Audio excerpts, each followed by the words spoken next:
So is everybody able to hear?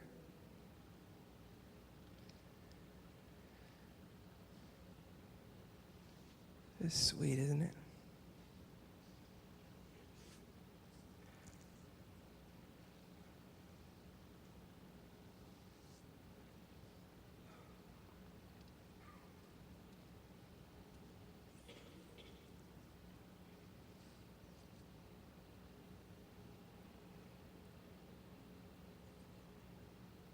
Been teaching my son this exercise. It was so wild to me. I've been teaching my son this exercise for years to imagine Jesus in the room when he's at school by himself, and he feels lonely or sad. Imagine Jesus in the room and wave at him, We wrote a song about it together. He did it one day, and he was 5, and he did it one day, and we were writing this song, Into the Sky. And we were coming up with a second verse. We already had a third verse and a chorus. We're looking for a second verse. And one day I go up to his room and he's sniffling. And he says, "Daddy, I waved at Jesus today, but he didn't wave back at me." And I don't know why. It just didn't even dawn on me to tell him, "Oh, he did, but you just didn't even see him." He did. You just didn't see him. Or something like that, I didn't even think that. I just said, well, I think that's our second verse. Let's sing that. Hey, Jesus, when I wave at you, do you wave back too? Let's ask him. Maybe. Hey, Jesus, when I'm feeling sad, do you feel sad too? Won't you come down, down, down? Down to the ground.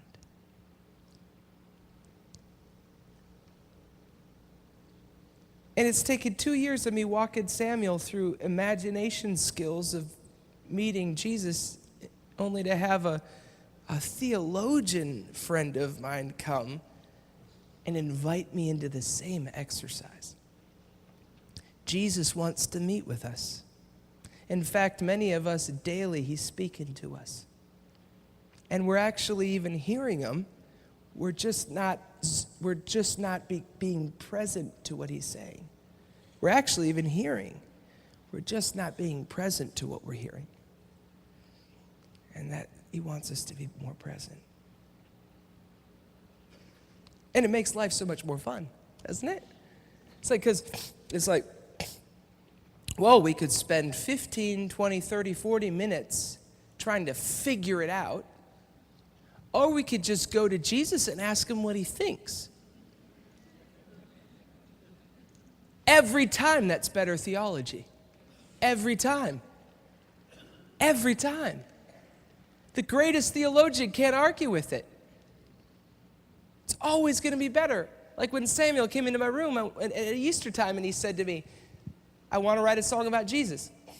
Hey, Jesus. All right, hey, Jesus. Are you still on the cross or are you feeling better? Because the last place he saw Jesus was on the cross. And if you're feeling better, will you come down and play with me? Because I'm ready and willing.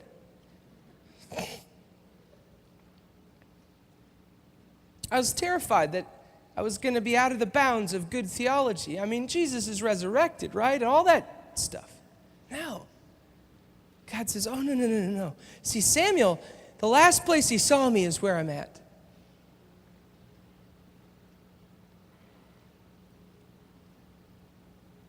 What do you mean, Lord? What I mean is that you think of me in past tense. You're not present to me.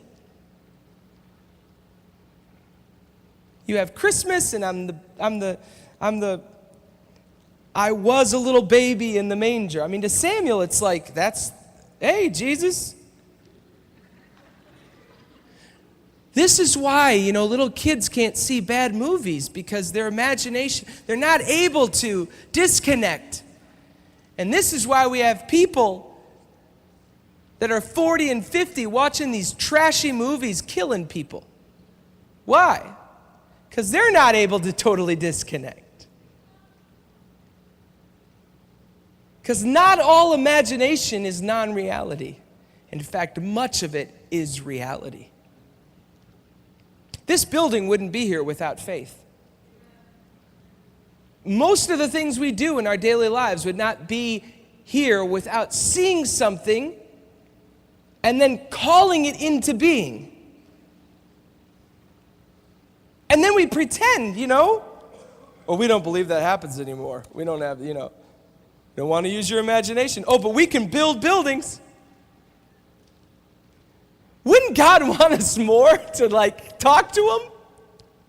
Or build buildings? Maybe a faster car. Maybe one that gets better gas mileage, huh? Say amen. Right? That's what we want now. But what about just listening to his voice? What if we started using our imagination for that? What about the things that he falls asleep to? We're awake for. What if he starts reversing that because we become alive to him? It's so amazing to me. Sometimes I feel like one day I'm just going to start walking like my son Samuel and my daughter Emma walk. It's like Jesus is so real. One day there was somebody, I can't remember who it was, but a friend of ours lost his vision in a day, his retina detached. And Emma knew this person, and she was 4. And she was in the car with Rachel, and we started praying for him. And my daughter Emma, she started crying so hard she didn't stop for 4 hours. Crying. A 4-year-old crying. In fact, it got so obnoxious, my wife just realized this a couple weeks ago, that we ended up having to settle her down and stop her from crying. All the while, we didn't realize that what she was feeling was the burden of the Lord.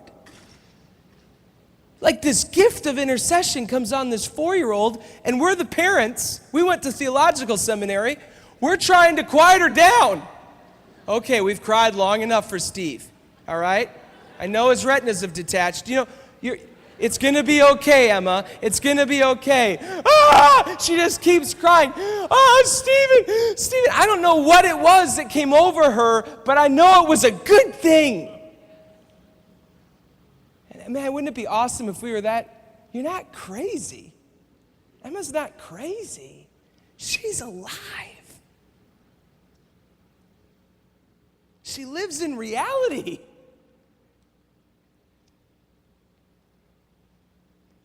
I'm convinced of this.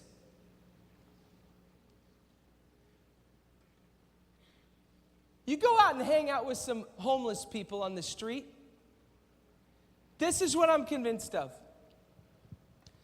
Tell me if this is not the truth.